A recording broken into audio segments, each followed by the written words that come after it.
اعوذ باللہ من الشیطان الرجیم بسم اللہ الرحمن الرحیم الحمد للہ الذی جعل الحمد مفتاحا لذکرہ وسببا للمزید من فضلہ ودلیلا علی آلائہ وعظمتہ ثم الصلاة والسلام علی عبدہ وامین وحیہ وخاتم رسلہ سیدنا و مولانا بالقاسم محمد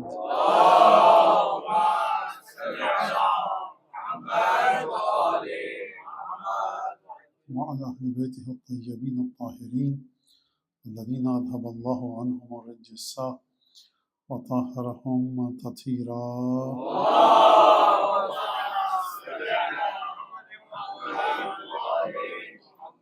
واللعن الدائم على أعدائهم أجمعين.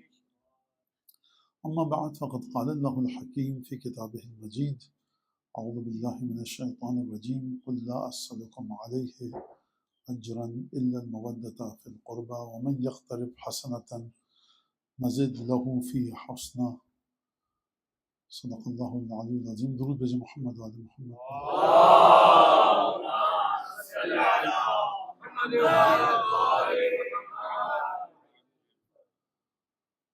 سبت اکبر حضرت ابی محمد حسن بن علی الزکی علیہ السلام کی ولادت کا جشن ہے، اور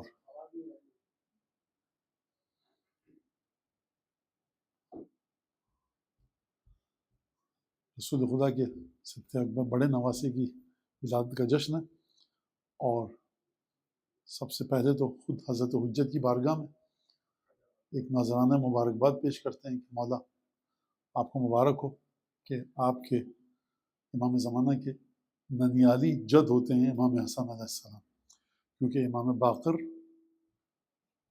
والد کی طرف سے اپنے ہاشمی ہیں اور والدہ کی طرف سے بھی ہاشمی ہیں. تو امام باقر کی والدہ یعنی امام سجاد کی زوجہ امام حسن کی دختر ہیں جناب فاطمہ بنت الحسن، اور والد تو امام باقر کے ہیں امام سجاد علیہ السلام، لہٰذا اس عنوان سے حضرت حجت کے ساتھ دونوں ان ہستیوں کا، دونوں شہزادوں کا تعلق ہے.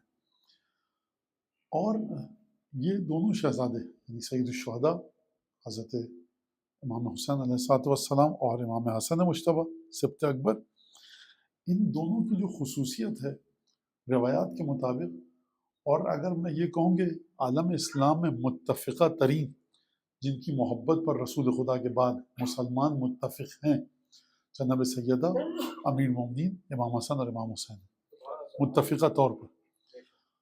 اور ان شہزادوں کے ساتھ جو تعلق ہے رسول خدا کا وہ ایک الگ گفتگو ہے.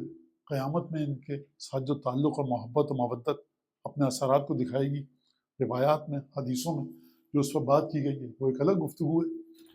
اور اتنے عجیب و غریب فضائل ہیں کہ کس طرح سے آدمی کہاں سے لے کر چلے. بہرحال جو میں نے آپ کے سامنے آیت پڑھی ہے اس کے ترجمہ کروں، اور وہ آیت آپ کو بڑی اچھی طرح سے اس کا علم ہے، ترجمہ بھی پتہ ہے آپ کو، اس کا علم ہے اور تفسیر بھی.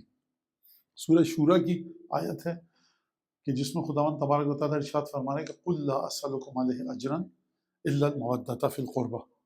اور ترجمہ میں کیا آپ کے سامنے بیان کروں کہ حبیب ان سے کہہ دوں کہ میں تم سے کار رسالت کے سلسلے میں کوئی اجر نہیں چاہتا مگر یہ کہ المودۃ فی القربہ.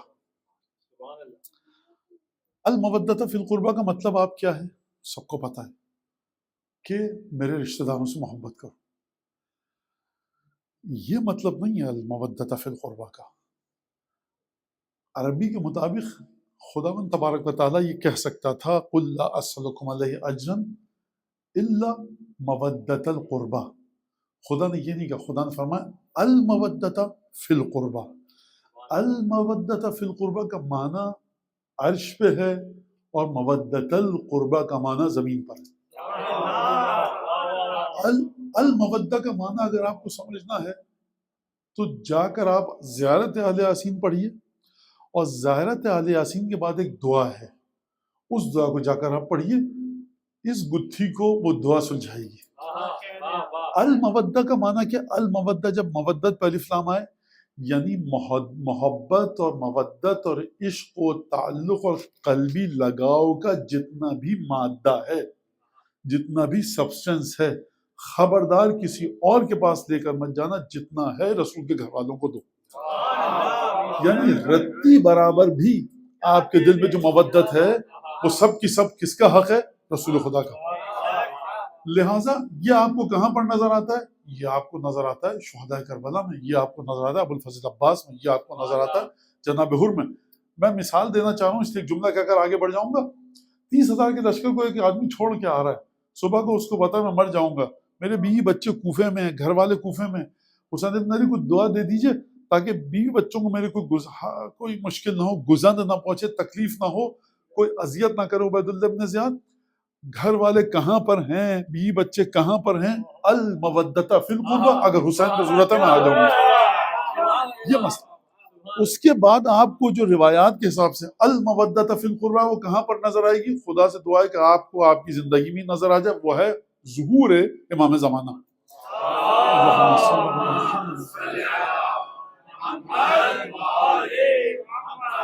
ظہور امام زمانہ کا مطلب کیا ہے؟ ایک آواز آئے گی خانہ کعبہ سے، آپ سب کو واقعہ پتا ہے، یا اہل العالم، اے دنیا والوں، اپنے الفاظ میں کہہ رہا ہوں کہ میں ظاہر ہو چکا ہوں، اور کہیں گے امام زمانہ کے ان جدی الحسین قتلوا اچھانا، حضرت سید الشہداء کا ذکر کریں گے، امام حسین کا، امام زمانہ۔ اور پھر اب اس کے بعد روایت نے یہ نہیں بتایا کہ جو 313 پہنچیں گے وہ چشم زدن میں پلک جھپکتے میں کیسے وہاں پہنچیں گے، گھر والوں کے پاس جب صبح کو نکلیں گے تو راشن پانی دے کر جائیں گے، نہیں دے کر جائیں گے، یوٹیلیٹی بلز ادا ہوئے نہیں ہوئے، کیا سلسلہ ہے؟ ان کو آواز آئے گی تمام دنیا کو چھوڑ کے وہاں جائیں گے۔ البتہ یہ جو بات میں نے کہی، یہ بعض سوسائٹیز میں کہنا بڑا خطرناک ہے، کیونکہ آج کل کی جو ماڈرن سوسائٹی ہے اس میں سب سے پہلی آپ کی پرائرٹی کیا ہے؟ آپ کی فیملی۔ لیکن یہ جو تھیوری ہے ہمارے پاس کہ بے ابی انت و امی و نفسی و مالی و ولدی و جمیع ما تعلق بی، مولا میرے ماں باپ آپ پر قربان، میرا مال آپ پر قربان، میری جان آپ پر قربان، میری اولاد آپ پر قربان۔ یہ دو اسکول آف تھاٹ ہیں۔ غلط کیا ہے صحیح کیا ہے ابھی میں بات نہیں کر رہا۔ ہمارا اسکول آف تھاٹ یہ کہتا ہے کہ صاحب دنیا یہ کائنات گاڈ سینٹرک ہے یا امام سینٹرک ہے، یا آپ کی فیملی اس کا سینٹر ہے کیا؟ یہ خیر بہرحال مجھے حکم دیا گیا کہ آج بھی حضرت امام مجتبیٰ بات کرنی ہے اور کل بھی، پرسوں ترسوں ہم اس کے اوپر بات کریں گے۔ تو یہ مودت فی القربہ کے بارے میں ہماری گفتگو ہو رہی ہے۔ اچھا، اس کا امام حسن مجتبیٰ سے کیا تعلق ہے؟ دیکھیے، آپ کہہ سکتے ہیں کہ اہل بیت میں ازواج شامل ہیں، اور آپ کہہ سکتے ہیں کہ ازواج شامل نہیں ہیں۔ دو نظریے پائے جاتے ہیں علماء اسلام کے درمیان۔ اب یہ جو میں نے کہا علماء اسلام کے درمیان دو نظریے پائے جاتے ہیں، دوسرا نظریہ اگر یہ کہا جائے کہ اس کو سپورٹ اور مدد شامل نہیں ہے علماء اسلام کی کتابوں سے، یعنی اگر آپ علماء اسلام شیعہ سنی تمام علماء کی کتابوں کو دیکھیں تو وہاں پر بھی آپ کو اس نظریے کے مطابق اس نظریے کی سپورٹ نہیں ملتی، دلیل نہیں ملتی کہ ازواج شامل ہیں۔ وہاں پر بھی صرف اور صرف پنجتن ہیں، یعنی امام حسن، امام حسین، جناب سیدہ امین المومنین اور رسالت مآب۔ تو لہٰذا یہ قول، یہ بات، یہ نظریہ بہت کمزور ہے، اس کے پاس دلیل نہیں ہے۔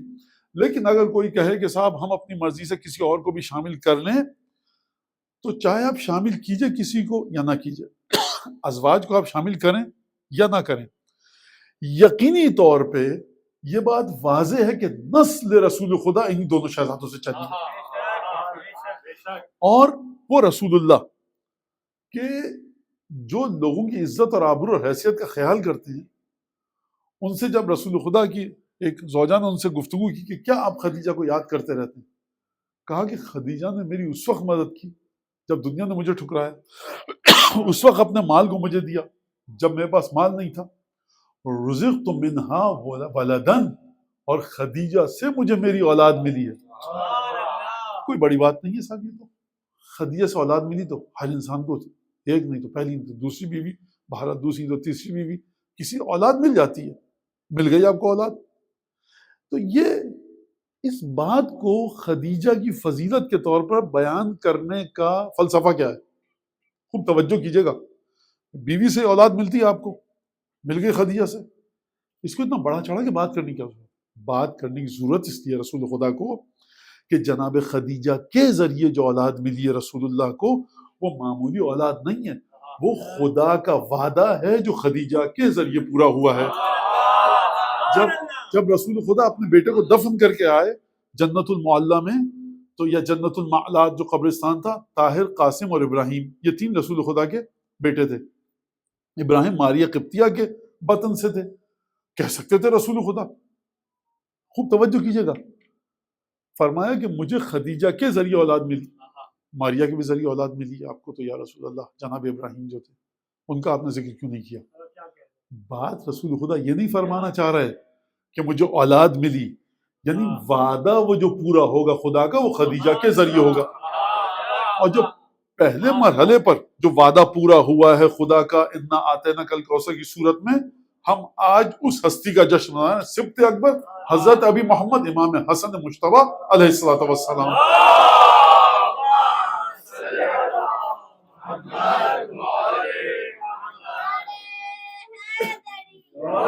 کیونکہ جب دفن کر کے آئے تو رسول خدا کے کانوں میں آواز ہے کہ اذا مات انقطع ذکرو، جب یہ مر جائے گا اس کا ذکر بھی ختم ہو جائے گا، یعنی جو قرآن اور یہ خدا کی باتیں کر رہا ہے سب ختم ہو جائے گا، کوئی ہے ہی نہیں۔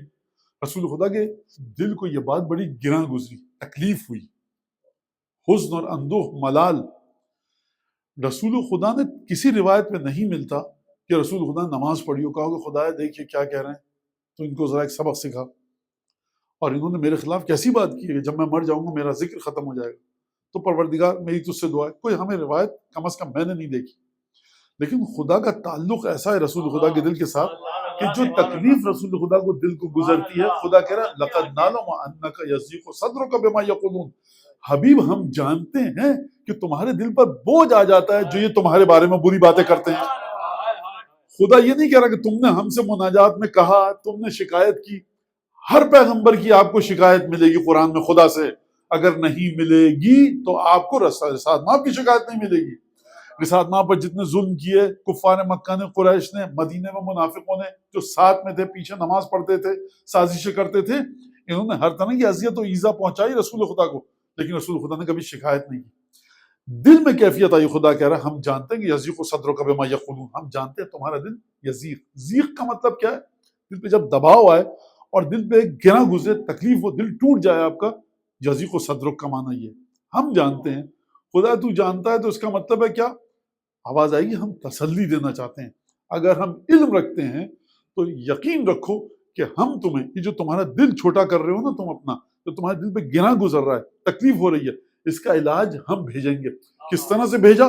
پہلے سیدہ کو عطا کیا، اور سیدہ کو عطا کرنے کے بعد کوثر کا سلسلہ رکا نہیں، حضرت مجتبیٰ عطا ہوئے، سید الشہداء عطا ہوئے، جناب زینب عطا ہوئی، اور یہ جو سلسلہ ہے کہ خدیجہ سے مجھے اولاد ملی، اس میں خوبی کیا ہے، اس میں مسئلہ کیا ہے؟ اس کا مسئلہ یہ ہے کہ قرآن کی ایک آیت ہے الم نشرح لک صدرک ورفعنا لک ذکرک، کیا ہم نے تمہارے سینوں کو کشادہ نہیں کیا؟ سینہ کشادہ کا مطلب کیا؟ کشادہ کہتے ہیں براڈر کو، براڈ کرنے کو، کسی چیز کو، اس کی گنجائش کو، کیپیسٹی کو بڑھا دینے کو۔ ہم نے تمہارے سینوں کو کشادہ نہیں کیا، ورفعنا لک ذکرک، کیا ہم نے تمہارے ذکر کو بلند نہیں کیا؟ خوب توجہ کیجیے گا، یہ ذکر بلند کیسے ہوتا ہے؟ مسلمانوں کی ایک بڑی خوش فہمی ہے، اور اسی خوش فہمی میں ہیں بیچارے، جب وہ یہ کہتے ہیں کہ ذکر رسول خدا کا بلند ہوا، کہتے ہیں دیکھیں اتنی نعتیں پڑھی جا رہی ہیں، اور مطلب آپ بلند کریں گے رسول خدا کے ذکر کو ایسی نعتوں کے ذریعے جو میں نے اور آپ نے لکھی ہیں۔ یعنی خدا کہہ رہا ہے قرآن میں کہ بشیر و نذیر و سراج منیر و رحمت للعالمین، بلند آپ کریں گے۔ تو میلاد ہے، اور خوشی کا موقع ہے، تو اردو کا ایک محاورہ ہے، جن کو نہیں پتا وہ بعد میں پوچھ لیں، تو یہ منہ اور مسور کی دال۔ تو بہرحال یہ مسلمانوں کے ساتھ ایک بڑا مسئلہ ہے۔ تو یہ بلند ہوگا کیسے ذکر، اور کس طرح سے ہوگا؟ تو اس کو میں آپ کی خدمت میں اس کو واضح کرنا چاہوں گا۔ سب سے پہلی بات تو یہ کہ آپ کا اور میرا کوئی تعلق نہیں ہے ذکر کو بلند کرنے سے۔ آپ ہستی دیکھیے، رحمت للعالمین، مولانا صاحب بیٹھ کے ذکر بلند کر رہے ہیں، اس کا مطلب کیا ہے؟ سرکار ذکر بلند کرنے کا مطلب یہ ہے کہ ان اللہ و ملائکتہ یصلون علی النبی یا ایھا الذین آمنوا صلوا علیہ وسلموا تسلیما۔ خدا جب سے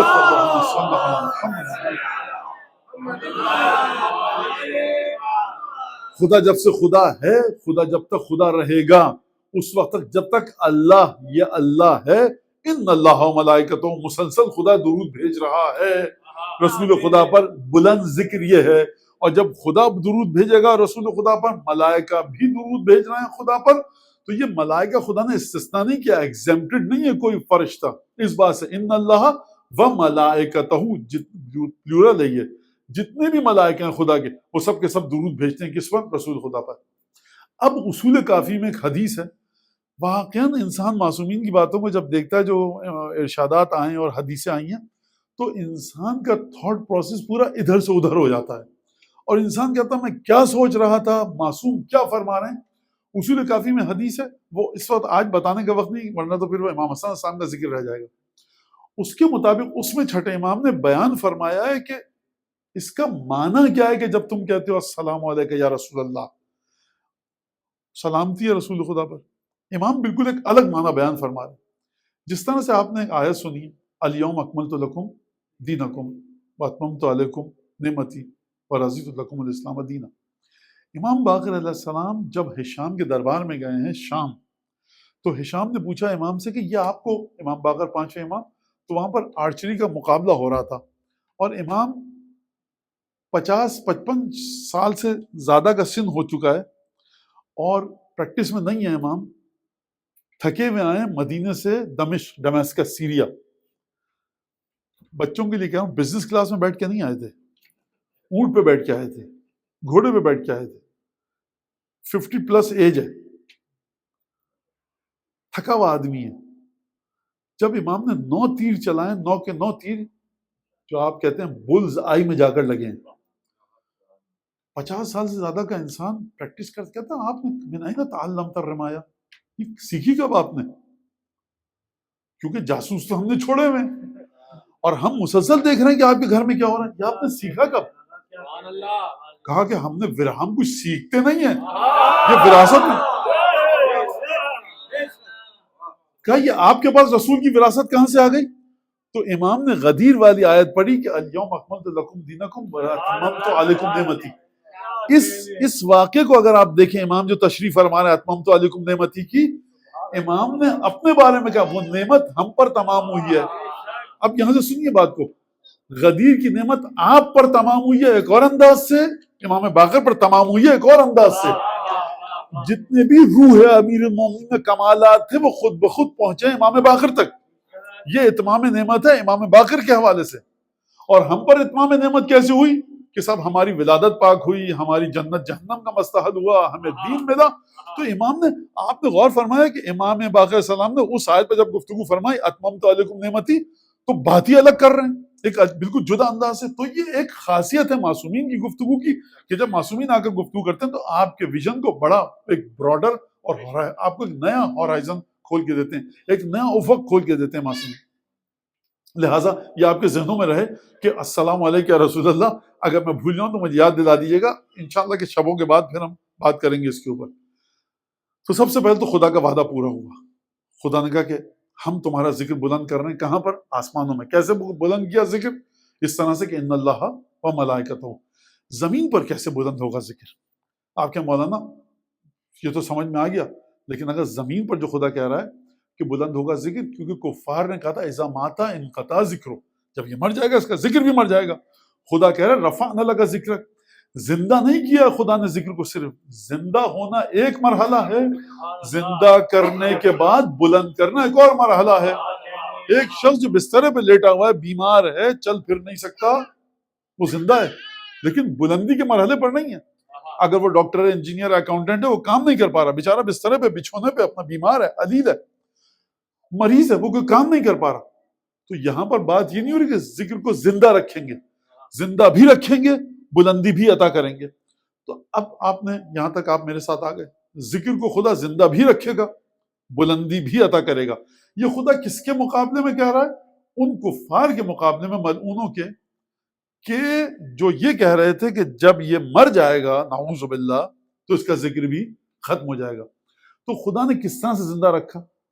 یہاں تک آپ میرے ساتھ آ گئے. اب ہم اس مرحلے میں داخل ہو رہے ہیں. ایک ڈاکٹر ہے بیچارہ، کیا کہہ کے گلا خشک ہو گیا اس کا. بیٹے اسے بیٹیوں سے کہہ رہا ہے ڈاکٹر بن جاؤ، ایک تو بن جاؤ. ایک کہہ رہا ہے میں اکاؤنٹنٹ بنوں گا، میں MBA کروں گا، میں لائر بنوں گا، میں پائلٹ بنوں گا، میں یہ کروں گا، میں بزنس کروں گا. ڈاکٹر کوئی نہیں بن رہا. ایک باپ ہے انجینئر کہہ رہا بھائی کوئی تو انجینئر بن جاؤ، میں الیکٹریکل ہوں، تم بھی، اب کوئی یہاں پہ ہو مجھے نہیں پتا الیکٹریکل کوئی ہے کیا، نہیں بن رہی اولاد، میں الیکٹرانکس میں، تم بن جاؤ، نہیں بن رہی۔ ایک باپ کہتا ہے بھائی میرا جی چاہتا تھا میری ساری اولادیں ڈاکٹر بنے، میں ڈاکٹر، سب بن گئی ڈاکٹر، ہم مر جائیں گے لوگ کہیں گے صاحب خود بھی ڈاکٹر تھے، اپنے بعد ڈاکٹر چھوڑ کے گئے۔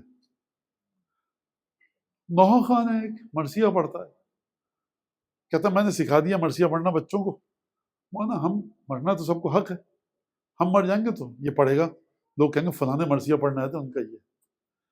تو رسول خدا جب دنیا سے جائیں گے تو رسول خدا ہیں کیا؟ ڈاکٹر ہیں، انجینئر ہیں، ریفارمسٹ ہیں، سائیکالوجسٹ ہیں، رسول خدا ہیں کیا؟ کہاں پر رکھیں گے آپ رسول خدا کو؟ آپ کیا مولانا رسول خدا کو تمام علوم آتے ہیں، تمام جو سائنسز اور نالج ہے ہر طرح کی رسول خدا کو آتی ہے، تو ہم کسی خاص فریم میں رسول خدا کو ہم نہیں رکھ سکتے۔ تو میں کہوں سرکار نہ آپ رکھ سکتے نہ میں رکھ سکتا ہوں، قرآن تو رکھ سکتا ہے۔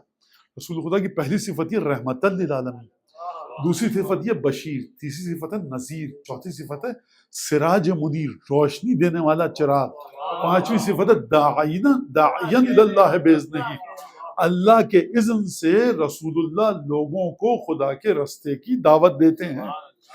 تو اگر ایک ڈاکٹر کے دل میں حسرت یہ رہتی ہے کاش مرنے سے پہلے کانووکیشن سیریمنی دیکھ لوں صاحب، رسول خدا کے دل میں یہ آرزو ہے کہ کوئی ایسی ہستی آئے کہ جس تک میری نورانیت پہنچے۔ کفار کہہ رہے ہیں کہ اذا مات انقطع ذکرو، اے محمد دیکھو جو اولاد دے رہے ہیں نا، ان کے جد گرینڈ پیرنٹس کے نام کے خانے میں صرف تمہارا نام نہیں آئے گا، لوگ ان کو دیکھ کر تمہاری حقیقت پر ایمان لائیں گے۔ لہٰذا یہ ہے رفعنا لک ذکرک الم نشرح لک صدرک، دیکھو تسلی تو ہم تمہیں دے رہے ہیں، غم مت کرنا۔ اور دوسری بات پروردگار تو کہے جا رہا، یہ میرے الفاظ ہیں، رسول خدا کے الفاظ نہیں ہیں، سمجھانے کے لیے کہہ رہا ہوں، پروردگار تو کہہ رہا ہے غم مت کرنا، غم مت کرنا، غم مت کرنا، تو میں غم نہیں کر رہا، لیکن پروردگار کوئی متبادل سبسٹیٹیوٹ، کوئی تسلی، کوئی ایسی چیز تو دے کہ جس کو میں دیکھ کر سکون آئے۔ اگر زکریا کہہ سکتے ہیں کہ مجھے یحییٰ جیسی اولاد ملنے والی ہے، پروردگار رب اجعل لی آیا، کوئی نشانی تو دے۔ مریم کہہ رہی ہے پروردگار میں کیا جواب دوں کہ بنی اسرائیل کا یہ اولاد کہاں سے آ گئی؟ خدا کہہ رہا ہے کہ دیکھو کہنا میں چپ ہوں خدا کے حکم سے۔ تو تمام کی تمام نشانیاں لوگوں نے مانگی، اور یہ ایک مسئلہ ہے انبیاء کے ساتھ، اولیاء کے ساتھ۔ اور جب جناب موسیٰ کی ماں نے جناب موسیٰ کو دریائے نیل میں پھینکا تو خدا نے کہا کہ ربطنا علی قلبہا، ہم نے موسیٰ کی ماں کے دل کو مضبوط کیا۔ تو کوئی بری بات نہیں ہے کہ اگر رسول خدا بھی دعا کریں، میں نے کہا کہ مجھے نہیں ملی کوئی دعا ایسی، کوئی غلط بات نہیں ہے، یہ انبیاء کی سنت ہے، سیرت بندگی کا تقاضا یہ ہے کہ آپ خدا کے ساتھ دعا کریں، مناجات کریں، گفتگو کریں، اپنی تمام شکایتیں خدا سے کریں۔ یہ ایک الگ گفتگو ہے بہرحال، لیکن خداوند تبارک و تعالیٰ جب تحفہ دے رہا ہے کفار کے جواب میں، تو سیدہ کے وجود کو دے کر صرف خدا نے بس نہیں کی، رکا نہیں خدا، اس تسلسل کو چلنا ہے اس انداز سے کہ نورانیت رسول خدا ان میں نظر آئے۔ اچھا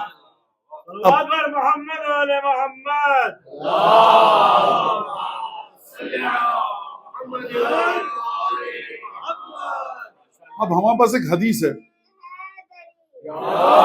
ہمارے پاس ایک حدیث ہے کہ جس کے اندر حدیث یہ ہے کہ امام حسن مجتبیٰ نے فرمایا کہ مجھے خدا نے میری جدہ یعنی نانی خدیجہ کے مشابہ کیا ہے، اور میرے چھوٹے بھائی حسین ابن علی کو میری مادر گرامی فاطمہ زہرا کے مشابہ کیا ہے۔ یہ بڑی عجیب حدیث ہے۔ اچھا اس حدیث کو سن لیا آپ نے، ترجمہ ذہن میں رکھیے گا، اس قصے کو سنتا جائیے، میں طویل قصہ ہے، میں اس کا صرف ایک جملہ بتاؤں گا۔ ایک بدو آیا صحرا میں جو رہتے ہیں، خانہ بدوش، شہر میں نہیں رہتے، آیا کچھ مانگے اس نے پیسے، تو امام حسین علیہ السلام نے فرمایا کہ دیکھو اگر مانگو جب بھی، تو میں نے اپنے جد سے سنا ہے کہ جب بھی مانگو تو یا ان سے مانگو جن کے چہرے پہ نور ہو، یا اس سے مانگو جو شریف النسب ہو۔ تو تم مجھ سے کیوں مانگ رہے ہو؟ یہ امام کا جملہ نہیں، میں کہہ رہا ہوں۔ تو اس نے کہا فقیر نے کہ اگر شرف کی بات کر رہے ہیں تو عرب کو جو عزت ملی ہے وہ آپ کے ذریعے ملی ہے، آپ سے بڑھ کے شریف کون ہے؟ یہ شریف اردو والا نہیں ہے، یہ شریف عربی والا، یعنی بلند مرتبہ. اور پھر اس نے کہا کہ آپ جو کہہ رہے ہیں کہ چہرہ نورانی ہو، تو میں نے، آپ نے اگر اپنے نانا کو کہتے یہ سنا ہے تو میں نے بھی آپ کے نانا سے ایک بات سنی ہے. کہا کیا سنا ہے؟ کہا کہ فرمایا کہ من اراد ان ینظر الی فلینظر الی الحسن والحسین. آپ کے جد نے فرمایا کہ جو میرے چہرے کی طرف دیکھنا چاہتا ہے اور مجھے نہ دیکھ پائے، حسن حسین کی طرف دیکھے، ایسا ہی اس نے مجھے دیکھا. تو یہ جو مشابہت ہے، مماثلت ہے، سرکار جو مسائل بگڑے ہیں بڑے، اور بہت سے لوگوں کو جو تکلیف ہوئی ہے وجود جناب سیدہ سے، جناب امیر سے، جناب خدیجہ سے، کیونکہ خدا نے عجیب کام کیا، جتنی بھی اچھائیاں تھیں انہی کے گھر میں رکھ دی. جب تمام کی تمام اچھائیاں انہی کے گھر میں رکھ دی. آپ واقعات آپ کے سامنے ہیں سارے، اور آپ، مجھے واقعہ بڑا عجیب سا واقعہ ہے کہ ایک بچہ ہے 4-5 سال کا، وہ نمازیوں کی صفوں کو چیرتا ہوا آ رہا ہے. اور میں پہلے بھی کہہ چکا ہوں، اور بڑا عجیب سا لگتا ہے واقعہ یہ، اور کوئی نمازی نہیں کہہ رہا کہ پچھلی صف میں بیٹھ جاؤ. یا رسول اللہ آپ نے کہا بچوں کا آنا مکروہ ہے مسجد میں، یہ 3-4 سال کا بچہ کیوں آ رہا ہے؟ تو یہ جو بات ہے، اس کے بعد ہم پھر اب آئیں حضرت امام مجتبیٰ پر کہ رسول خدا سے جو ہم کو حدیث آئی ہے. اور اگر آپ لوگ جو زیارت عاشورہ پڑھتے ہیں، انہوں نے دعائے القامہ میں یہ جملہ پڑھا ہے کہ وہاں پر پنجتن کا نام لیا گیا ہے، اور یہ چیز رسول خدا کی زندگی میں ہوئی ہے، جناب سیدہ کی زندگی میں ہوئی ہے. امیر المومنین کی زندگی میں اگر آپ بات کریں تو امام حسن جوان ہو چکے تھے، سید الشہداء جوان تھے. لیکن یہ اگر رسول خدا کی زندگی میں بات کریں، اس مرحلے پر اگر آ کر بات کریں، تو واقعا انسان کی عقل اور ہوش اس کے بالکل دنگ رہ جاتا ہے. وہ کہ دعائے القامہ کے اندر ہے کہ پروردگار میں تجھ سے مانگتا ہوں رسول خدا کے ذریعے، امین المومنین کے ذریعے، جناب سیدہ کے ذریعے، امام حسن کے ذریعے، جن کے پاس تو نے اپنا وہ اسم اعظم رکھا ہے کہ جو تو نے کسی کے پاس نہیں رکھا، حتی فاق فضلہم جمیع العالمین. تو نے ان کو وہ علم دیا ہے، وہ پاکیزگی دی ہے کہ ان کے بعد ان سے بڑھ کر عالم وجود میں، اس پوری ایگزسٹنس میں کوئی ان سے بڑا نہیں ہے. یہی جملہ رسول خدا فرما رہے ہیں الحسن والحسین امامان، حسن اور حسین دونوں امام ہیں. یہ نہیں کہا کہ بعد میں بنیں گے امامان، یہ دونوں امام. ایک تو یہ چیز. دوسری جو چیز ہمیں ملتی ہے وہ کیا ملتی ہے؟ مشہور حدیث آپ جانتے ہیں، میں آپ کے سامنے کیا بتاؤں، کہ الحسن والحسین سیدہ شباب اہل جنہ، یہ دونوں جنت کے جوانوں کے سردار ہیں.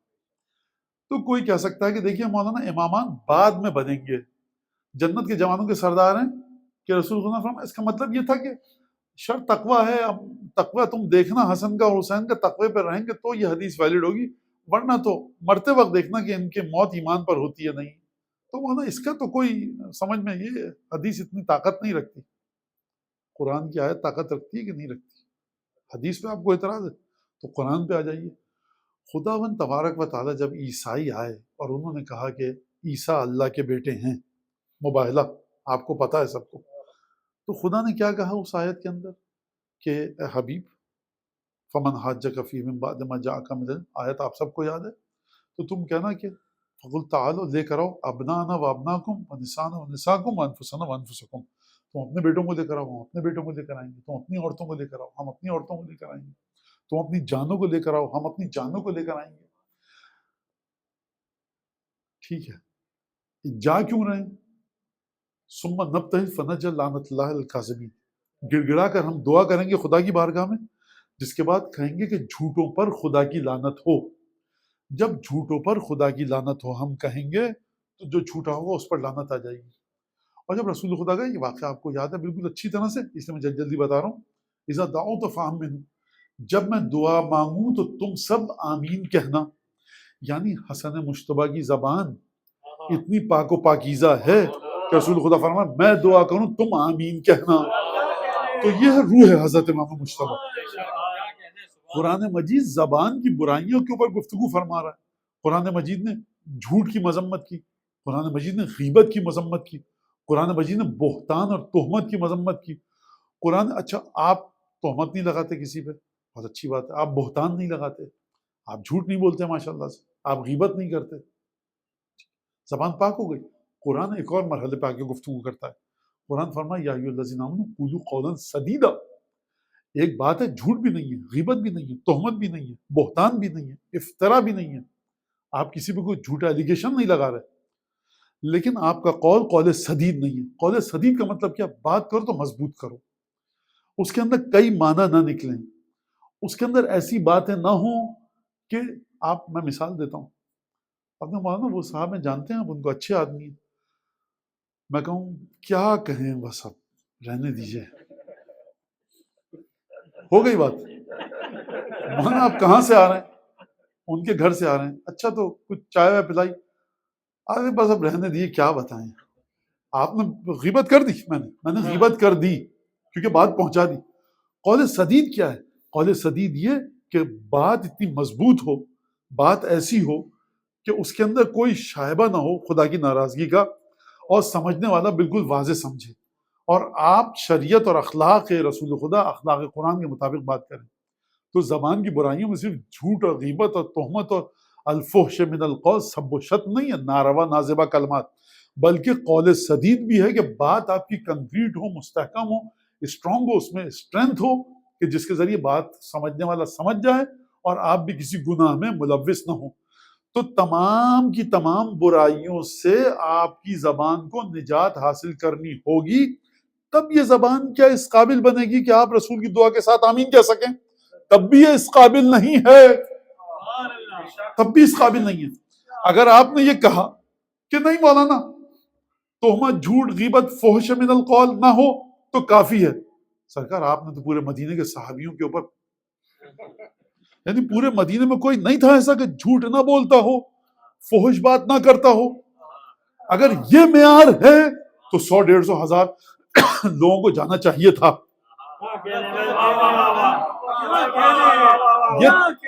یہ توضیع مسائل والی طہارت نہیں ہے، یہ طہارت وہ ہے۔ دیکھیں توضیع مسائل والی طہارت کیا ہے؟ اپنا مولانا میں نے 20 سال سے ساتھ ہوں، کبھی کوئی غلط بات نہیں دیکھی، گھر میں جا کے کیا کہتے ہیں آپ کو پتا ہے، اس کا تو مجھے نہیں پتا۔ یہ ہے شریعت کی توضیع مسائل۔ ایک ہے کہ فرشتہ آ کر کہے، کس کے بارے میں ملتا ہے؟ میں آپ کو ایک مثال دوں، بات کو آگے بڑھاؤں۔ پورے اصحاب میں ایک صحابی ہے جس کے بارے میں رسول خدا نے فرمایا ما اقلت الغبرہ ولا ازلت الخضرہ، نہ سبز اور فیروزی آسمان نے سایہ ڈالا ہے اور نہ زمین میں بوجھ اٹھا، اصدق لہجہ من ابی ذر، ابو ذر سے زیادہ سچا آدمی نہ زمین نے اٹھایا ہے نہ آسمان نے بوجھ ڈالا ہے۔ سرکار وہ بھی مباہلے میں نہیں جا سکے۔ اس کا مطلب ہے کہ جس کی زبان اس مرحلے پر ہے وہ نہیں جا پا رہا، اس کا مطلب یہ طہارت ہے ہی کوئی اور طہارت۔ یہ کون سی طہارت ہے؟ یہ وہ طہارت ہے کہ جو رفعنا لک ذکرک کے مرحلے پر ہے۔ ان کو دیکھ کر لوگ رسول خدا تک پہنچے، ان کو دیکھ کر لوگ رسول کے دین تک پہنچے۔ لہٰذا امام حسن کے تمام کے تمام واقعات آپ کے سامنے۔ اب حضرت امام مجتبیٰ کی 3 خصوصیت جو کہ شیعوں میں ہونی چاہیے، اور یہ بھی ایک عجیب دردناک لفظ ہے بڑا، شیعہ۔ تو امام سے جب گفتگو ہوئی تو امام کا واقعہ ملتا ہے ہم کو کہ اس نے کہا میں آپ کا شیعہ ہوں۔ امام نے کہا تم سلمان ہو؟ کہا کہ نہیں۔ ابو ذر ہو؟ نہیں۔ مقداد ہو؟ نہیں۔ تو پھر کیسے کہہ رہے تم شیعہ ہو؟ ہمارے شیعہ یہ تھے۔ لہٰذا تشیع جب یہ واقعہ ممبر سے سنایا جاتا ہے تو لوگ ہمت چھوڑ دیتے ہیں، کہتے ہیں مولانا پھر تو کوئی نہیں۔ یہ اس لیے نہیں کہ ہم ہمت چھوڑ دیں، یہ 2 باتوں کے لیے ہے۔ ایک تو یہ کہ مولانا کے سر میں کوئی فطور نہ آئے کہ میرے سر پہ عمامہ ہے، داڑھی ہے، تو میں کچھ ہوں، آپ کچھ نہیں ہیں مولانا، آپ کی کوئی حیثیت نہیں ہے، تو آپ تشیع کے مرحلے پہ نہیں ہیں، آپ محب ہیں، تو ہم بیٹھ جائیں۔ اب ہم تو ہر گناہ کریں، ہم کہاں؟ آپ کو پہنچنا ہے اس مرحلے پر۔ کہاں سے پہنچنا؟ قرآن کہہ رہا ہے المودۃ فی القربہ، جب پوری کی پوری مودت ان کے پاس چلی گئی تو اس کا دوسرا لفظ کیا ہے؟ دوسرا جو اس کو اگر آپ ریفریز کریں یا بقول آپ حضرات کے پیرافریز کریں، فرض کیجئے میں سمجھانے کے لیے آپ کو کہوں تو کہہ سکتے ہیں کہ تشیع یعنی المودۃ فی القربہ۔ حضرت امام مجتبیٰ کے بارے میں 3 خصوصیتیں ہیں۔ ہم کبھی کبھی امام مجتبیٰ علیہ السلام کے بارے میں ایک شخص جو لڑائی وڑائی نہیں جانتا، بڑا سیدھا سا آدمی ہے، سر جھکا کے چل رہا ہے، تو اس طرح کی ایک شخصیت بعض بچوں کے ذہن میں ہے۔ تو ایک تو یہ بات نہیں ہے، شجاعت، بہادری ان دونوں شہزادوں کی یکساں ہے، اس میں کوئی شک نہیں۔ ایک تو چیز، دوسری چیز سخاوت ہے، تیسری چیز امام مجتبیٰ کی ذات میں ایک اور خصوصیت ہے، امیر المومنین کے فضائل جس طرح سے بپھر کے اور ڈٹ کے امام مجتبیٰ نے بیان کیے اور کن کن لوگوں کے سامنے بیان کیے اور کس طرح سے بیان کیے اور چھوڑا نہیں ہے. واقعہ بڑا عجیب ہے، میں سناؤں گا اگر انشاءاللہ وقت ہے ابھی. تو سب سے پہلے اور ایک اور چیز امام مجتبیٰ میں، آپ ایک لفظ سنتے ہیں سخاوت، اور ایک لفظ سنتے ہیں آپ بخل اور کنجوسی. بخل کنجوسی یعنی جہاں پر خدا کہہ رہا ہے خرچ کرو آپ پیسہ خرچ نہ کریں، یہ کنجوسی ہے. یاد رکھیے گا روایت کے مطابق. امام حسن السلام کی میں ایک اور حدیث پڑھوں گا جس میں امام نے بخل اور کنجوسی کی تعریف کی. دوسری بات یہ کہ سخاوت، سخاوت ہم اور آپ کیا، جہاں پہ پیسہ خرچ کرنا ہے وہاں کیجئے، آپ کے پاس طاقت ہے آپ کیجئے. اور روایت اس میں بڑی عجیب ہے، ما من عبد یبخل بنفقۃ فیما یرضی اللہ، کوئی خدا کا بندہ مومن ایسا نہیں ہے اس کو علم ہو جائے کہ یہاں یہ پیسہ خرچ کرنا ہے اور وہ نہ کرے. مولا فرمانے کہ اس سے کئی گنا زیادہ پیسہ خدا زبردستی اس کی جیب سے نکلوائے گا. یہ قانون ہے، اور یہ واقعا میں نے دیکھا ہے لوگوں کی زندگی میں. اور بہرحال یہ عجیب چیز ہے جو امام کا ایک قانون جو امام دے. ایک ہے سخاوت، ایک ہے شجاعت، اور دوسرا علم. تو خیر آپ اس میں کوئی بحث کی گنجائش نہیں ہے. اور ایک چیز سخاوت اور بخل، اس پہ میں 2-4 منٹ گفتگو کروں آپ کے سامنے. سخاوت یہ جس نے مانگا آپ نے دے دیا، لیکن امام حسن علیہ السلام کی حدیثیں دیکھیں آپ تو بڑی عجیب ہیں. ایک حدیث امام حسن علیہ السلام کی ہے کہ من علم حاجت اخیہ فلا یکلفنہ الطلب، جو اپنے مومن بھائی کی ضرورت کا احساس کر لے تو اسے مانگنے کی زحمت سے دوچار کیے بغیر دے دے. یہ ایک بڑی عجیب بات ہے برادر. آپ میں طاقت ہو، یہ تو بات بالکل واضح ہے کہ آپ میں طاقت ہو، آپ کے اندر یہ گنجائش ہو. اور خود جناب سیدہ کی زندگی میں صدقات 3 اور 4 طرح کے تھے. امام حسن کی زندگی میں جو میں صدقات اور خیرات اور انفاق اور سخاوت کے سلسلے میں بات کرنا چاہ رہا ہوں، امام حسن علیہ السلام کی سلسلے میں بڑی عجیب ہے. وہ کیا ہے؟ اہل بیت کا طریقہ یہ نہیں تھا کہ جو مانگا دے دیا، یہ تھا یقیناً ایک اور کام اہل بیت کرتے تھے جو سوچ کے جس کو انسان کی واقعاً روح فنا ہو جاتی ہے، اور ہم کہتے ہیں نا اردو میں کہ رونگٹے کھڑے ہو جاتے ہیں. اپنے آپ کو ایسے مقام پر رکھتے تھے کہ محتاج کی دسترس میں ایکسیسیبل ہو محتاج کے لیے. یہ بڑا خطرناک مرحلہ ہے سخاوت کا. روایت ہے ہمارے پاس کہ امام مجتبیٰ نے کہا کہ جب کاموں سے فارغ ہو گئے نماز وغیرہ تو گھر کے سامنے کرسی یا مسند، بساط، کارپیٹ، دری، چاندنی، کچھ بھی کہیے آپ، یا کرسی ہو سکتا ہے، تخت رکھ دیا جاتا تھا. امام وہاں تشریف فرما ہوتے تھے، بیٹھتے تھے. کیوں بیٹھتے تھے؟ روایت میں وجہ نہیں بتائی گئی ہے کیوں بیٹھتے تھے، لیکن روایت میں ایک اور واقعہ ہے کہ لوگ جب گزر رہے ہوتے تھے. اچھا یہ کہاں کی بات کر رہا ہوں میں؟ مدینے کی. مدینے کی پولیٹیکل کہیے ریلیجیس کنڈیشن کیا ہے، ایک لحاظ سے بڑا اہم شہر ہے، اور یہاں پر جو حج کے لیے آتے ہیں، عمرے کے لیے آ رہے ہیں، وہ رسول خدا کی قبر کی زیارت کے لیے آ رہے ہیں.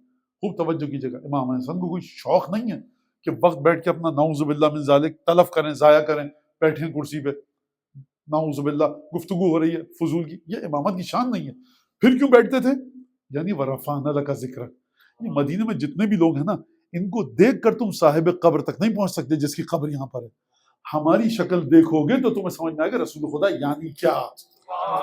اور لوگ جب گزرتے تھے تو ٹھٹ لگ جاتا تھا، ازدحام ایک لگ جاتا تھا، اور جب رش ہو جاتا تھا وہاں پر، اس کے بعد لوگوں کو جب امام نے دیکھا کہ زحمت ہو رہی ہے تو پھر امام نے بیٹھنا چھوڑ دیا. یہ امام کی خصوصیت بڑی عجیب. میں اس کو دوبارہ دہراؤں گا کہ امام اپنے آپ کو لوگوں کی پہنچ تک پہنچاتے تھے. ریچیبل رہوں، میں ایکسیسیبل رہوں.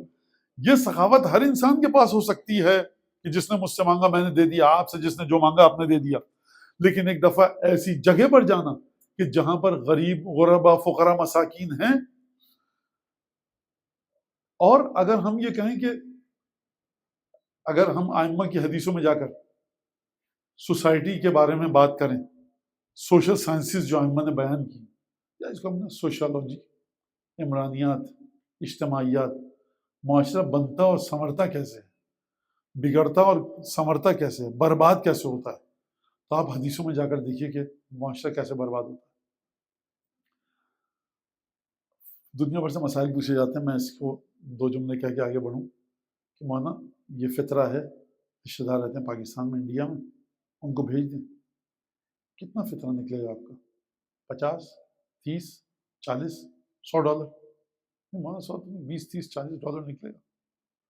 یعنی $40 اتنا خطرناک اماؤنٹ ہے۔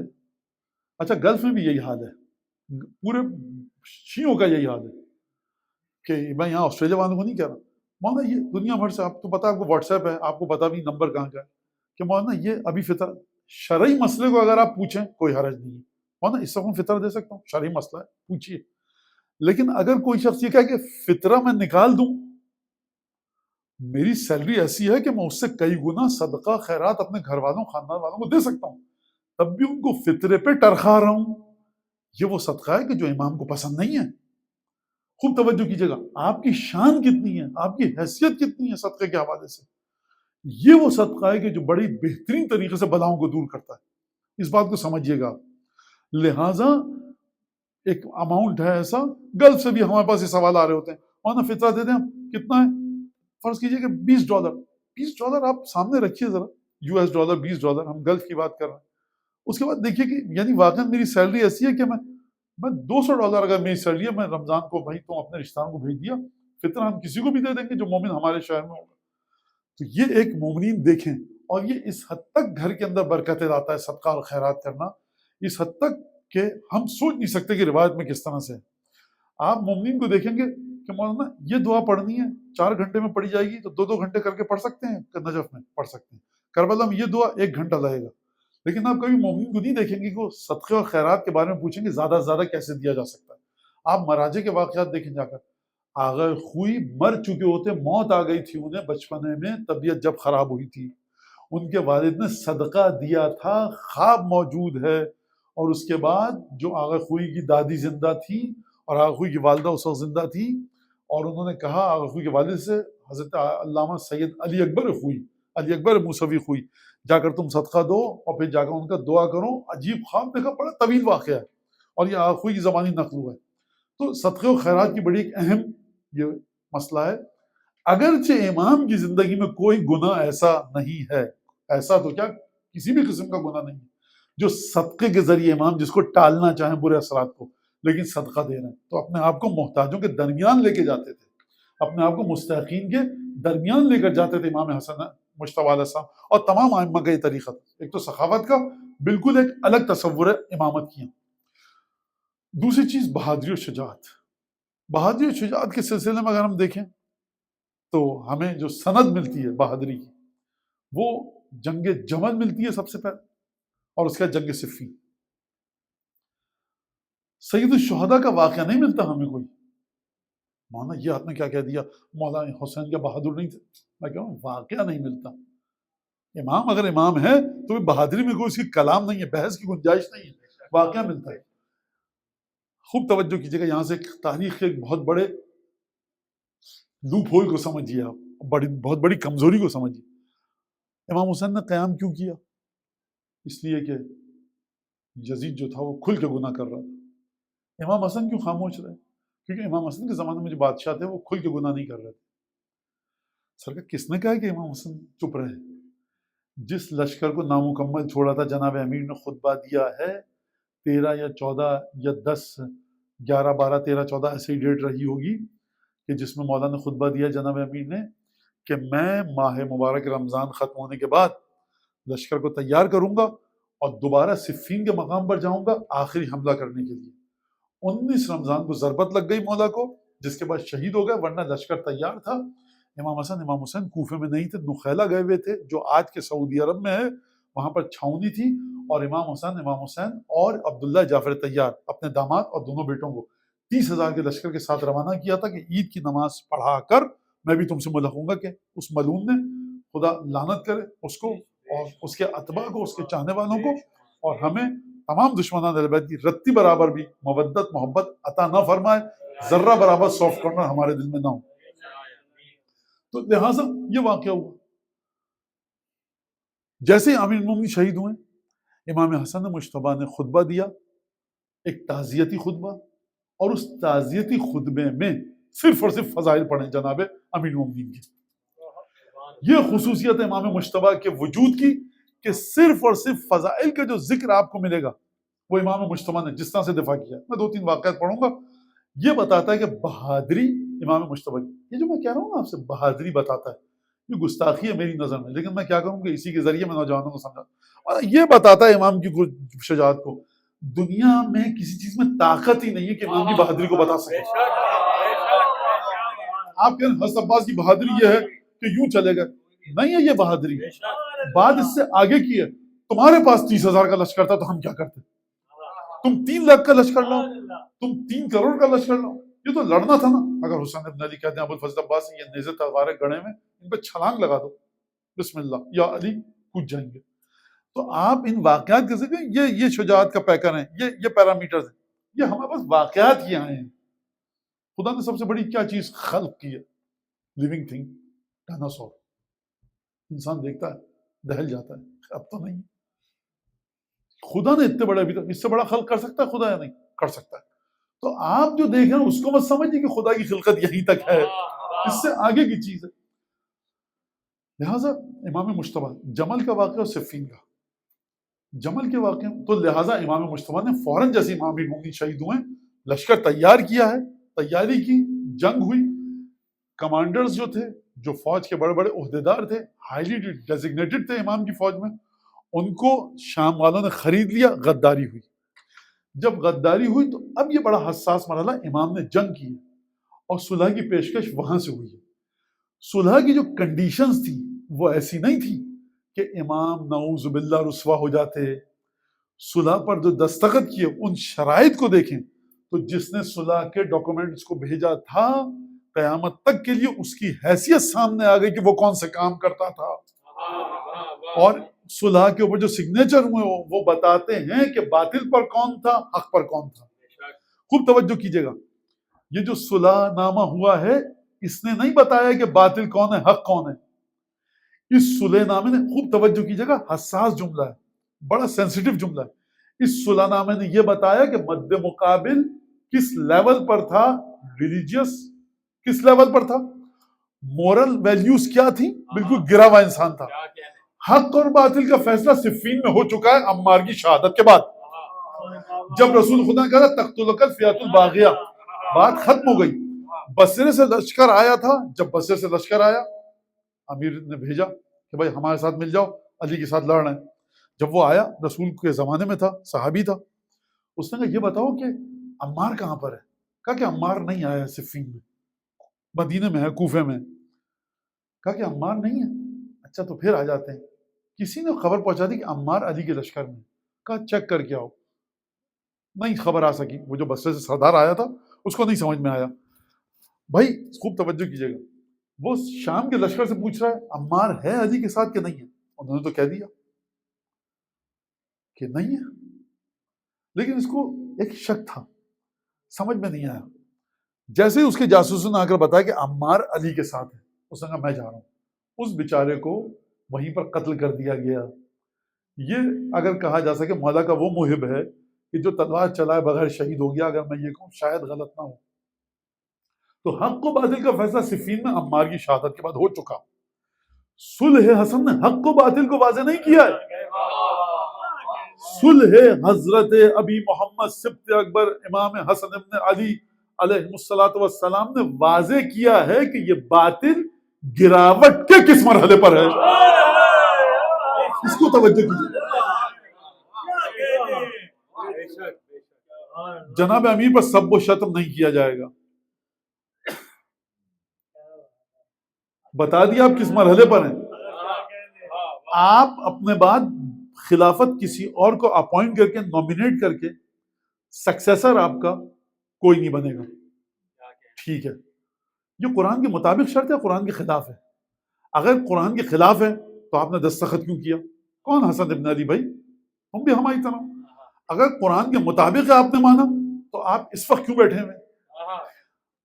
علی بن ابی طالب کے شیعوں کو تکلیف نہیں پہنچائی جائے گی. شرائط میں جتنی کنڈیشنز تھیں اس سیز فائر کی، اگر ہم کہیں اس کو سیز فائر، کسی پر بھی عمل نہیں ہوا. ایک اور بات میں کہوں، ہمارے یہاں 9 پڑھا جاتا ہے 28 سفر کو یا 7 سفر. 7 سفر ہمارے مراجع کہتے ہیں 7 سفر امام مجتبیٰ کی شہادت کی تاریخ.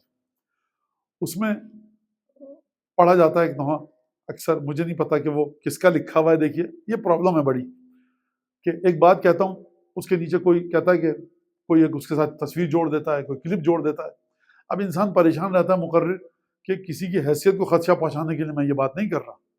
یہ میں بات کروں کہ آپ کے ذہن کو صحیح کرنے کے لیے یا آپ کے عقائد کو صحیح سمجھانے کے لیے. اب کوئی جوڑتا ہے کسی مومن کی توہین ہوتی ہے تو اس کا مجھ سے کوئی تعلق نہیں, گناہ اس کے سر ہے کہ جو کسی مومن کی توہین کا میرے اس جملے کو وسیلہ بنائے گا. شہزادہ امن امام حسن, کیا بیتو کا جملہ ہے یہ؟ آپ نے کیا نوحے کا جملہ ہوا کرے. قرآن کی آیت کے ذریعے جناب زینب کو جواب دیا گیا عبید اللہ نے, تو میں اس آیت پڑھنے والی کی تعریف کروں کیا؟ آپ دیکھیے کون سا جملہ کس مقام پر کہا جا رہا ہے. تو امام حسین حسن کے شہزادہ جنگ ہے, امام حسن نے جنگ کیے پہلے. اور یہ جو کہا جاتا ہے کہ یزید کھل کے گناہ کرتا تھا, یزید کے پدر گرامی فرض کیجئے کہ وہ کھل کے گناہ نہیں کرتے تھے اس لیے امام حسن خاموش رہے. پہلی بات تو امام حسن خاموش نہیں رہے. امام حسن جیسے ہی امام بنے کہا جنگ کی تیاری کرو, ایک بات. اور دوسری بات یہ امیر المومنین کو ممبر سے لعن کروانا یہ چھپ کے گناہ ہے. جناب امیر المومنین کے شیعوں کو قتل کروانا, رسول خدا کے صحابیوں کو قتل کروانا یہ چھپ کے گناہ ہے. آپ امامت کو اپنے ذہن کے مطابق سمجھنا چھوڑ دیجئے, ایک رحم کیجئے امامت پر. ایک صاحب کہنے لگے مولانا میں اپنے بچوں کی تربیت کر رہا ہوں دینی. میں کہا کام کر سکتے ہیں آپ, اپنی بچیوں کی دینی تربیت چھوڑ دیجئے, آپ رحم دیجئے, جس دین آپ مت کیجئے تربیت, کیونکہ آپ ان کو مومنہ نہیں بنا سکتے. جس طرح سے آپ بنائیں گے یہ طریقہ اہل بیت کا نہیں ہے, پہلے سیکھیے پھر اس کے بعد تربیت کیجیے.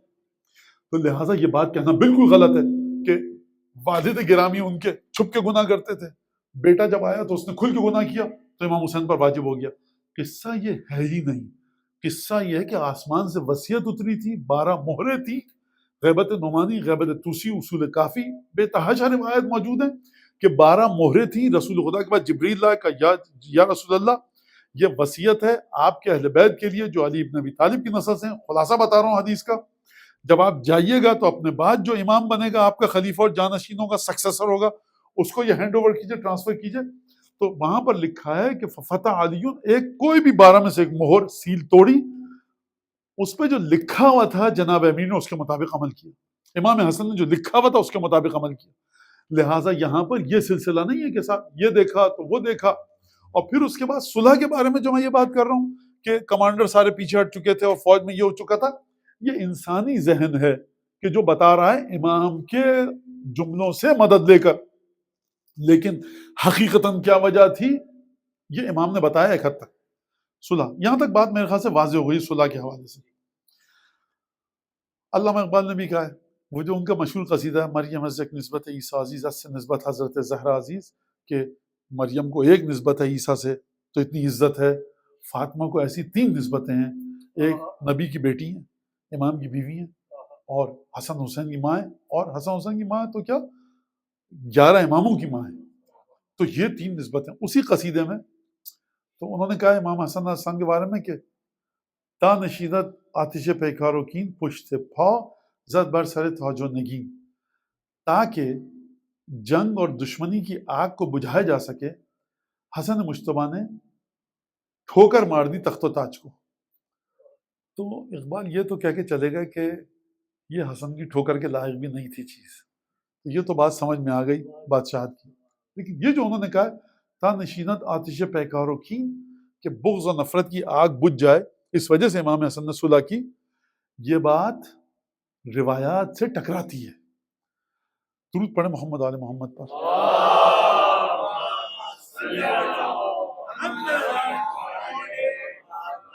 ایک گھنٹہ ہونے میں 10 منٹ باقی ہیں تو میں 10 منٹ میں اترتا ہوں, اور میں سوچتا کہ 45 منٹ پڑھوں گا, لیکن 12, اور یہ یہاں پہ بڑا مسئلہ ہے. درود پڑھیں محمد آل محمد پر.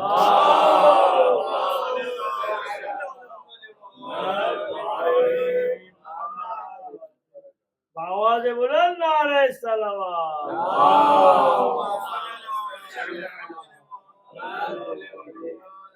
اب امام سے پوچھا گیا کہ آپ نے صلح کیوں کی؟ اب یہاں پر ایک بہت اہم نقطہ ہے بنو ہاشم اور بنو امیہ کا. دیکھیں اب یہ ہے کیا کیا جائے, دو خاندانوں کی جنگ تو ہے. اب یہ اور بات ہے کون سا خاندان کس سے منسلک ہے, کون سا خاندان کس سے منسلک ہے. اب ایک گروپ ہے او پازیٹیو ہے, ایک گروپ ہے بی پازیٹیو ہے, کیا کہا جائے. ایک خاندان کے بارے میں خدا نے طے کر لیا کہ بھائی رسول خدا کے ذکر کو بلند نہیں سکھاؤ. یہ بات یاد رکھیے گا, یہ جو ابھی تک میں نے ساری باتیں کی ہیں یہ شیعہ نقطہ نظر, شیعہ اسکول آف تھاٹ کے مطابق نہیں کر رہا میں. یہ اسلامک اسکول آف تھاٹ جو اسلام کے محدثین, مفکرین اور مفسرین کی نظر ہے, جو قرآن کی نظر ہے, اس کے مطابق بات ہو رہی ہے. اگر آپ صرف قل لا اسألکم علیہ اجرا الا المودۃ فی القربى اسی آیت قربا کو لے کر چلیں تو تب بھی یہ ایک چھوٹی سی آیت تمام کی تمام چیزوں کو ثابت کرتی ہے. اب جب آتا ہے وہ راوی آ کر امام سے کہتا ہے کہ آپ نے صلح کر لی, تو ایک مسئلہ ہے بنو امیہ اور بنو ہاشم کا. یہ کہاں سے چلتی ہے, جڑ کہاں سے چلی ہے, خوب توجہ کیجیے گا. مناعت تب کہتے ہیں اس کو, ڈگنیٹی, پرائیڈ, میجسٹری ہے بنو ہاشم کے پاس. ابو طالب فقیر تھے, فقیر عربی والا, اردو والا نہیں, پیسہ نہیں تھا. امیر المومنین نے فرمایا اپنے پدر بزرگوں کے بارے میں, ما ساد فقیر قط, وہ ابو طالب سادہ فقیرن, کبھی کسی توحیدس خالی انسان نے جو خالی ہاتھ ہے, پاورٹی کا شکار, پیسے کے لحاظ سے فائنینشلی ویک انسان, کبھی کسی قبیلے کا سردار نہیں بنا ہے اور نہ کسی شہر کا, سوائے میرے باپ کے پیسے نہیں تھے سردار تھا.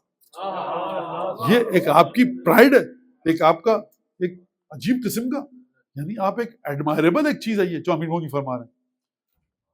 کتنا ایک میجسٹری ہونی چاہیے انسان کے اندر, اور کیا لفظ میں کہوں, ایلیگنس ہونی چاہیے, کیا شخصیت ہونی چاہیے کہ آپ کے پاس پیسے نہیں ہیں لیکن مکہ آپ کو دیکھ کر رسول خدا کو نقصان نہیں پہنچا پا رہا.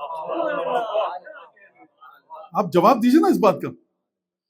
کوئی نہیں تھا سرکار, کسی نے مدد نہیں کی رسول خدا کی, یا جناب ابو طالب نے کی یا ابو طالب کے بیٹوں نے کی. اور اسلام, اب یہ تو میری اپنا ایک مسئلہ ہے, اسلام ہے ہی سارا کا سارا خاندان ابو طالب کی داستان, اس کو کس کا کچھ اور ہے. تو اگر یہ ہوتا, لیکن اس کے باوجود بھی بنو ہاشم 13 سال معمولی بات نہیں ہے. اور جو پیک پہ گئے نا 13 سال, جو مصائب و شدائد یعنی اٹراسٹیز جو دیکھی ہیں, جو ہارڈ شپ دیکھی ہے اس خاندان نے 3 سال, وہ تو ختم تھی شیب ابو طالب کے اندر. لیکن بنو ہاشم کو بنو امیہ جھکا نہیں سکے. خوب توجہ کیجیے گا اس بات کے اوپر, ٹھیک ہے. لہٰذا پہلا مرحلہ, بنو ہاشم بنو امیہ کے سامنے جھکے نہیں. نہ صرف یہ کہ نہیں جھکے, جب احسان کرنے کا موقع آیا تو جب فوجیں مکے میں داخل ہوئیں 8 اور 9 ہجری کو, تو احسان بنو ہاشم کا ہے بنو امیہ پر. جو تلوار زمین پہ رکھ دے ہم اسے کچھ نہیں کہیں گے, جو گھر کے دروازے بند کر لے رسول خدا نے فرمایا ہم اسے کچھ نہیں کہیں گے, جو ہند کے شوہر کے گھر میں چلا جائے ہم اسے کچھ نہیں کہیں گے. تو اگر ہند کے شوہر یعنی یزید کے دادا کے گھر میں جو چلا جائے ہم اسے کچھ نہیں کہیں گے. یہ احسان ہے رسول خدا کا بنو امیہ پر. ہم تمہیں قتل کر سکتے تھے, قیدی بنا سکتے تھے, دولت کنفسکیٹ کر سکتے تھے, تمام کی تمام چیزیں تمہارے ہاتھ سے تمہیں آسمان سے زمین پر لے آتے. ایسٹس کیا ہوتے تھے, ایسٹس آپ کے ہوتے تھے کاٹن اور سلک آیا ہوا ہے چائنا سے, کاٹن آئی ہوئی ہے انڈیا سے, فرض کیجیے یہ ہم کنفسکیٹ کر لیتے. گرم مسالے, یہ مذاق نہیں ہے, یہ آپ مسکرائیے مت. ان کا مکے کی حیثیت کیا تھی, اوقات کیا تھی. مکے سے اگر آپ بنو ہاشم کو نکال لیں تو کچھ نہیں ہے اس میں. آپ کیا بات کر رہے ہیں, خانہ کعبہ, خانہ کعبہ بت رکھے ہوئے تھے اس میں.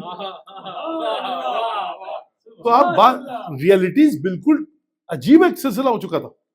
لہٰذا بنو ہاشم کا احسان کس کے اوپر ہے, بنو امیہ کے اوپر. ہم تم سے چھین سکتے تھے, ہم نے نہیں چھینا. گرم مسالے کی تجارت ہوتی تھی, انڈیا سے قافلہ آتا تھا, شام جاتے تھے, شام سے چیزیں آتی تھی ہندوستان جاتی تھی, یمن سے چیزیں آتی تھی وہ آگے جاتی تھی. ایک طرح کا آپ کہیے بفر زون تھا, ہب تھا, یا ایک کنیکشن تھا, جنکشن تھا, جو بھی کہیے, ٹریڈ اور تجارت کا. بینک ہوتے نہیں تھے, پیسہ آپ کے, ہم چھین سکتے تھے. مجھے یہ بتائیے چھین سکتے تھے یا نہیں. تمہاری عورتوں کو کنیز بنا سکتے تھے یا نہیں, کیا نہیں کیا, ہمارا احسان ہے. سر اگر شرافت ہوتی نا رتی برابر تو سر اٹھا کے بات نہیں کر سکتا یہ بنو ہاشم کے سامنے، لیکن وہ جو شرط ہے وہ پوری نہیں ہو سکی۔ خیر اس کو سمجھیے گا بات کو۔ امام نے اب سنیے امام مجتبیٰ، صلح امام حسن کی نہیں ہوئی ہے حاکم شام سے، بنو ہاشم کی عزت اور حیثیت اور رسول خدا کی حیثیت کو بچایا امام مجتبیٰ نے صلح کر کر۔ اس بات کو سمجھیے ذرا۔ میں بس آخری جملہ اور امام حسن کے فضائل کے سلسلے میں کل پھر آپ کو زحمت دوں گا۔ فرمایا فواللہ لأن اسالمہ وانا عزیز خیر لی، خدا امام فرما رہے ہیں امام مجتبیٰ، خدا کی قسم میں حاکم شام کے ساتھ صلح کر لوں اس حالت میں کہ میری عزت برقرار رہے، یہ میرے لیے بہتر ہے من ان یقتلنی وانا اسیرہ، اس کی بنسبت کہ مجھے پہلے وہ اپنا اسیر بنائے اور مجھے قتل کرے، یا مجھے اسیر بنائے اور آزاد کر دے۔ خوب توجہ کیجیے گا سرکار، یہ جو خاندان بنو ہاشم ہے نا، یہ بڑا ایک عجیب، well connected, well articulated, well managed, well organised ہے۔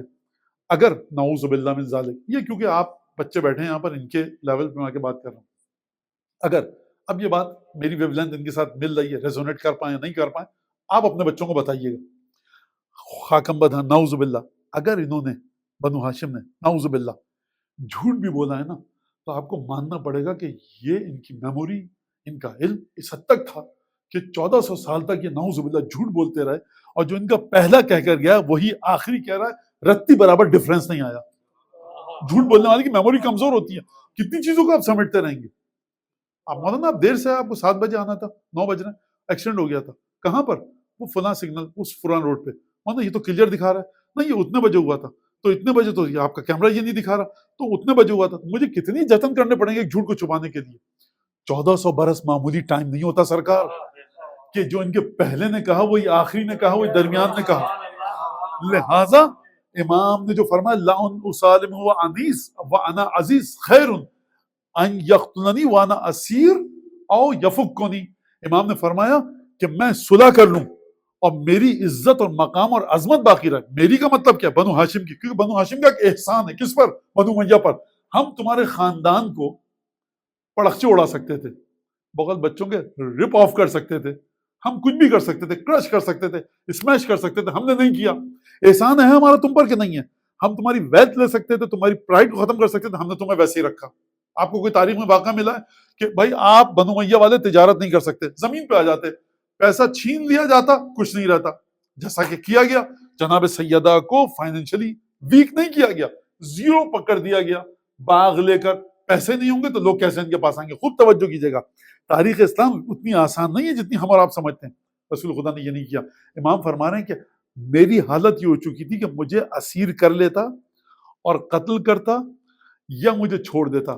اگر اسیر کر کے قتل کرتا تو یہ میرے خاندان کی عزت چلی جاتی، اور اگر مجھے اسیر کرتا، قیدی بناتا اور کہتا کہ جاؤ ہم نے تمہیں آزاد کیا، تو میرے نانا کی عزت کا جواب آ جاتا۔ میں نہیں چاہتا کہ نانا کی حرمت پر حرف، میرے نانا نے ان کو قید بھی نہیں کیا۔ میرے نانا، یہ میرے جملے ہیں سارے، حدیث کے نہیں ہے، میرے نانا داخل ہوئے مدینے میں، بنو امیہ سے دشمنی تھی، جنگ بدر، جنگ احد، جنگ احزاب، جنگ خندق، تمام کی تمام پلاننگ، اس کے فنڈز، اس کا بجٹ بنو امیہ نے فراہم کیا تھا، جو بڑے بڑے ویلتھی، بلکہ کہا جائے کہ فلتی رچ قسم کے لوگ تھے، یہ انہوں نے فراہم کیا تھا۔ لیکن جب آپ آئے، داخل ہوئے مدینے کے مکے میں، تو رسول خدا نے کوئی بھی ایسا کام نہیں کیا۔ خوب توجہ فرمائیے۔ لہٰذا وہ جو رسول خدا کی حیثیت تھی وہ برباد ہو جاتی، وہ ڈیمالش ہو جاتی، تو امام نے کہا میں اسے صلح کر لوں، عزت باقی رہے۔ یہ آپ نے سمجھ لیا واقعہ، سمجھ لیا اس کو۔ اب چلیے، یہ کب کا واقعہ ہے؟ یہ واقعہ ہے تقریباً 40 ہجری کا واقعہ۔ کربلا کب ہے؟ 61 ہجری، کتنے سال بعد؟ 21 ایئرس۔ جناب زینب ہیں دربار شام میں، اور جناب زینب نے پوری شجاعت، بہادری، دلیری کے ساتھ کہا یزید کو، یبن الطلقاء، ہمارے آزاد کردہ قیدیوں کی اولاد، آپ مجھے یہ بتائیے کہ حسن مجتبیٰ نے جو کڑوا گھونٹ اگر نہ پیتے، بہن پوری بہادری اور جرت کے ساتھ نہیں کہہ سکتی ہو کون تم، تمہاری اوقات ہمارے نانا کے آزاد کردہ غلاموں کی اولاد ہو تم۔ احسان بنو ہاشم کا تھا، ہے اور رہے گا۔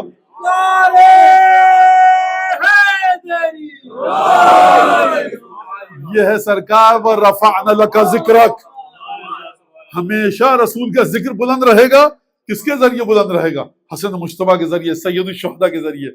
تو آپ رسول خدا کو، آج کی دنیا کو ان کے ذریعے بتائیں گے کہ جو پریگننٹ خواتین کو قتل کر دیں، جو معصوم بچوں کو قتل کر دیں، جو کہیں گے تم کرسچن ہو گردن کاٹ دو، ہندو ہو گردن کاٹ دو، جو یہ کہیں، یا آپ رسول خدا کے ذریعے بتائیں گے، امام مجتبیٰ کے ذریعے بتائیں گے؟ آپ کس کی قبر پر یہودی، عیسائی، ہندو، سکھ جا رہا ہے؟ بہت سے کہتے ہیں یہ آپ لوگ اس لیے جاتے ہیں کہ وہاں مفت کا کھانا ملتا ہے. بڑا پگلا ہوگا کوئی جو 2.5 لاکھ روپے خرچ کر کے 2 شاورما 3 پیزا کھانے کے لیے جائے گا. سرکار آپ کو کھانا ملتا ہے. آپ جس کا جی چاہے، جس کا غم منائے، سر تبرک آپ بانٹ دیجیے اس طرح. آپ کہاں پر بات کریں گے خوب توجہ کیجیے گا. آپ کسی کا بھی غم منائیے. آپ قمع مارنے والا کہاں سے لائیں گے؟ آپ زنجیر مارنے والا 4 گھنٹے. یہ جو مولانا دیکھیے، ایک ساتھ مولانا دیکھیے، یہ فضول کام میں لگے ہوئے نوجوان ماتم کیے جا رہے ہیں. تو مولانا کہنے لگے اس سے بہتر کوئی آپ کام کر لیجیے، یہ تو فضول کام کریں، آپ اچھا کام کر لیجیے. یہ جو ماتمی ہے نا، اس کو اجر تو خدا دے گا یقیناً. ایک کام تو یہ ثابت کر دیتا ہے، کہتا بھائی ہم لوگ ہیں غلط کام کر رہے ہیں، محبت ہے جن سے آپ کو محبت ہے، آپ ان کی یاد میں 2 گھنٹے 2 منٹ ماتم کر لیجیے. میں خود اندرون سندھ گیا ہوا تھا، اور حالت یہ تھی، یہ بات ہے 2003 4 5 6 یا 7 کی. ریکارڈ سردی بڑی تھی، 0 پہ آ چکا تھا ٹیمپریچر جو رورل ایریاز میں سندھ کے. تو ہم جو کلائمیٹیکل میپ ہے اس میں ہم سمجھ لیجیے کہ نواب شاہ، اگر کہیں سٹی کی بات نہیں کر رہا، اس ریڈیس میں تھے ہم. تو پورا ہیٹر چل رہا تھا، اور میں قبا میں تھا، اندر سویٹر پہنا تھا، اوپر سے ابا تھی، اور اس کے بعد شال لی ہوئی تھی میں نے، اور میں کب کبا رہا تھا. اور جب ہم رات کا 1 بج رہا تھا، ہم گاڑی میں جا رہے تھے، ایک مجلس پڑھ کے ایک جگہ سے دوسری جگہ جانا تھا، رات کو 1 بج رہے تھے. تو اب آپ یقین کیجئے نہیں کیجئے، میں نے اپنی آنکھوں سے دیکھا ہے کہ گریبان کھلا ہوا ماتمیوں کا، ننگے پیر ایک سویٹر تو چھوڑ دیجئے، مفلر چھوڑ دیجئے، ننگے پیر ماتم کرتا ہوا جا رہا تھا. کتنے آدمی تھے؟ 500 600 ہوں تو ایک دوسرے کو موٹیویشنل ایک اسپیکٹ آتا ہے. 10-15 آدمی، نہ کوئی ان کو دیکھ رہا ہے سوائے جناب سیدہ کے، بیچارے ماتم کرتے ہوئے جا رہے ہیں. تو سرکار یہ ہے رفعنا لک ذکر، آپ لے آئیے کر لیجیے. یعنی تسلسل چلا ہے نا، کہ میں اگر اس کی صلح کر لیتا، نہیں کرتا تو مجھے قید کر کے آزاد کر دیتا، اور کہا تھا مکے کا ہم نے تمہیں بدلہ دے دیا، تمہارے نانا نے اس وقت ہم کو کچھ نہیں کہا، اب ہم نے تمہیں قید کیا اور آزاد کر دیا. تو امام مجتبیٰ نے یہ کام کیا، جس کے بعد بی بی زینب سلام اللہ علیہ نے پوری جرت اور بہادری کے ساتھ کہا یبنت طلقہ. کون خاتون کہہ رہی ہے یہ؟ 18 محرموں کے سر نو کے نیزہ پر ہیں، تمام کے تمام رشتہ دار قید ہیں، رسن بستہ ہے، پشت شتر پر آئی ہیں، بلا اقتابن علی الجمال، یعنی صاحبان نہیں تھا، دھوپ کی تپش کو برداشت کرتی ہوئی شام میں پہنچی ہیں. اور کس نے دی یہ جرت جناب زینب کو؟ یہ ہے رفعنا لک ذکر، کہ اکیلی خاتون ہے، ساتھ میں کوئی مرد نہیں ہے، اور آپ کچھ نہیں کر سکتے، لہٰذا یبنت طلقہ. تو یہ امید یہ ہے کہ جناب سیدہ کی بارگاہ میں یہ ٹوٹے پھوٹے جملے اور سبط اکبر کی شان کو کوئی کیا بیان کر پائے گا. اور بہرحال پسند آئے ہوں بی بی کو، اور پسند بھی اگر نہ آئے ہوں تو کم از کم مادحین امام مجتبیٰ اور سامعین ذکر امام مجتبیٰ کی فہرست میں آپ کو رکھا جائے انشاءاللہ. اور ہم حضرت حجت کی بارگاہ میں مبارکباد پیش کرتے ہیں. اللہم کل ولیک الحجت ابن الحسن صلواتک علیہ وعلی آبائہ فی هذه الساعة وفی کل ساعة ولیا وحافظا وقائدا وناصرا ودلیلا وعینا حتی تسکنہ ارضک طوعا وتمتعہ فیہا طویلا. اللہم بحق محمد وآل محمد علیک صلی علی محمد وآل محمد وعجل فرجہم واہلک عدوہم من الجن والانس من الاولین والآخرین واکفنا ما ہمنا وارزقنا العافیہ وسع ارزاقنا وطول اعمارنا مع الصحة والسلامة في الجسم والروح. پروردگار تجھے قسم دیتے ہیں حضرت سبط اکبر کی اور سبط اصغر سید الشہداء کی، سبط اکبر حضرت مجتبیٰ کی، کہ جو لوگ جہاں جہاں محبت کرتے ہیں، کسی بھی فرقے دین اور کسی بھی مذہب کے ہوں، محبت کرتے ہیں، پروردگار ان کو ان کی زندگی میں برکت عطا فرما. اس امام باڑے میں، اس شہر کے دوسرے دیگر امام باڑوں میں جو لوگ مومنین خدمت کر رہے ہیں، خصوصاً ہم اس ممبر پر ہیں اس وقت، اس امام باڑے کے جو لوگ خدمت کریں، جنہوں نے فرش بچھایا ہے کسی بھی لحاظ سے، مومنات بھی یہاں پر ہیں، خواتین ہماری مائیں بہنیں بیٹیاں بچیاں پروردگار ان کو بھی توفیقات میں ان کے اضافہ فرما، امام حسن مجتبیٰ علیہ السلام کی محبت میں روز افزوں اضافہ فرما، جن لوگوں نے مجھ سے آپ سے دعا کی درخواست کی ہے ان کی دعاؤں کو پروردگار قبول فرما، جو جو مومنین تنگ دست نادار قرضدار ہیں، پریشان حال، بے اولاد بے روزگار، کسی مشکل میں گرفتار ہیں، کسی بھی لحاظ سے تنگی میں، تجھے قسم دیتے ہیں حضرت سبت اکبر کی، مظلوم امام ہے، صابر امام ہے، قسم دیتے ہیں پروردگار تمام مشکلات کو دور فرما، حضرت حجت کے ظہور میں تعجیل فرما، ہمیں ان کے انصاروں اعوان میں شامل فرما، حضرت امام مجتبیٰ کی بارگاہ میں اپنی محبت کے اظہار کے لیے، ارادت کے اظہار کے لیے، عاجزی کے اظہار کے لیے امام زمانہ کی نیابت میں نیت کر کے 3 دفعہ بلند آواز سے درود بھیجیں۔